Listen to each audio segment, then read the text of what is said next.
ನಮಸ್ಕಾರ ಎಲ್ರಿಗೂ, welcome back to our day 2 of our South India ride. So ಇವತ್ತು ನಾವು ನಮ್ಮ ಕ್ಯಾಲಿಕಟ್ ಸ್ಟೇಯಿಂದ ಸೀದಾ ಹೊರಟಿದ್ದೀವಿ ತಿರುವನಂತಪುರಂ ಕಡೆಗೆ via Cochin.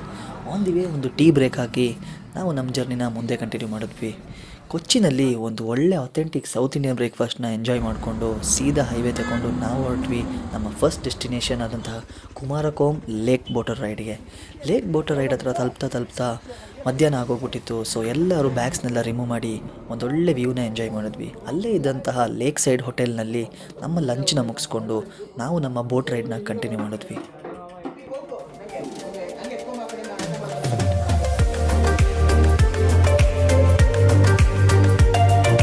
2 hours of boat ride ಆದಮೇಲೆ ಎಲ್ಲರೂ ಒಂದು ರಿಲ್ಯಾಕ್ಸಿಂಗ್ ಮೂಡಿಗೆ ಬಂದುಬಿಟ್ಟಿದ್ವಿ. ಅಲ್ಲಿಂದ ಬೈಕ್ನ ಕ್ರೂಸ್ ಮಾಡಿಕೊಂಡು ಸೀದಾ ಬಂದ್ವಿ ಚಾಯ್ ಕೂಪರ್ ಹತ್ರ ಒಳ್ಳೆ ಒಂದು ಟೀನ ಎಂಜಾಯ್ ಮಾಡಿಕೊಂಡು ಅಲ್ಲಿಂದ ಸೀದಾ ಹೊರಟ್ವಿ ವರ್ಕಳ ಕಡೆಗೆ. ಆರಾಮಾಗಿ ಬೀಚ್ ಸೈಡ್ ಎಂಜಾಯ್ ಮಾಡಿಕೊಂಡು ಶಿವಾನಂದ ಹೋಮ್ ಸ್ಟೇಗೆ ಬಂದು ತಲುಪಿದ್ವಿ. ಶಿವಾನಂದ ಹೋಮ್ ಸ್ಟೇ ಬಂದು ತಲುಪಿದಾಗ 11 ಗಂಟೆ ಆಗಿಬಿಟ್ಟಿತ್ತು. ಸೊ ಅಲ್ಲಿಂದ ಜಾಸ್ತಿ ಟೈಮ್ ವೇಸ್ಟ್ ಮಾಡಿದೆ, ಲಗೇಜ್ನೆಲ್ಲ ಅಲ್ಲೇ ಡಂಪ್ ಮಾಡಿ ಸೀದಾ ಹೊರಟ್ವಿ ವರ್ಕಳ ನಾರ್ತ್ ಕ್ಲಿಫ್ನ ಎಕ್ಸ್ಪ್ಲೋರ್ ಮಾಡೋಕ್ಕೆ.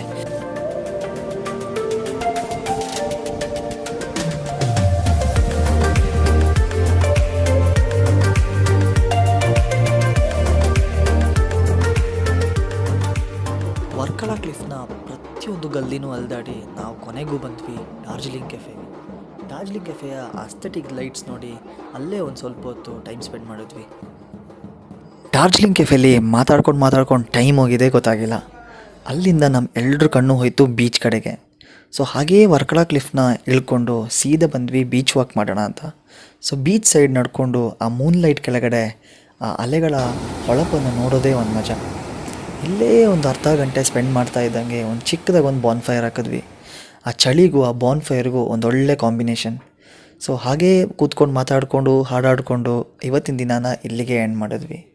So see you on the next video. Until then, bye bye.